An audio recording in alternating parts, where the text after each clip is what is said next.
हज़रत अबू सैयद हदरी रज़ी अल्लाह ताला अन्हु बयान फरमाते हैं कि नबी करीम सल्लल्लाहु अलैहि वसल्लम एक कंवारी लड़की से भी ज़्यादा शर्मीले थे जो लोगों की नज़रों से खुद को बचाती है। जब आप सल्लल्लाहु अलैहि वसल्लम किसी बात को नापसंद करते थे तो हम आपके चेहरे मुबारक के रंग से पहचान जाते थे। आपने मुतअद्दिद हदीस में हया की तारीफ फरमाई है। आप सल्लल्लाहु अलैहि वसल्लम ने उसकी वजाहत करते हुए इरशाद फरमाया कि हया सरापाई खैर है उस आदमी के लिए जो अच्छी सिफ्त का हामिल है और उस समाज के लिए जिसमें वो रहता है। हज़रत इब्न इमरान रज़ी अल्लाह ताला अन्हु से रिवायत है कि आप सल्लल्लाहु अलैहि वसल्लम ने फरमाया कि हया से हैर ही हैर सामने आती है। हया तो तमाम तर हैर ही हैर है।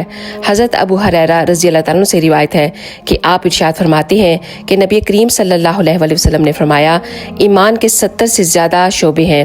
इनमें से सबसे अफजल कलमाए हक है यानी ला इलाहा इल्लल्लाहु मुहम्मदुर रसूलुल्लाह और दूसरा रास्ते में से किसी मामूली चीज को हटाना जो किसी को तकलीफ दे और तीसरा आपने इरशाद फरमाया हया ईमान की उम्दा मिसाल है और हया ईमान की एक शाह है। हया इंसान को बुराइयों से बचाती है और गुनाहों से रोकती है। अल्लाह ताला हमें भी हया का पेकर बनाए, आमीन या रब्बुल आलमीन। अगर आपको ये वीडियो अच्छी लगे तो एक दफ़ा ज़रूर शेयर कीजिएगा। जज़ाकल्लाह खैर।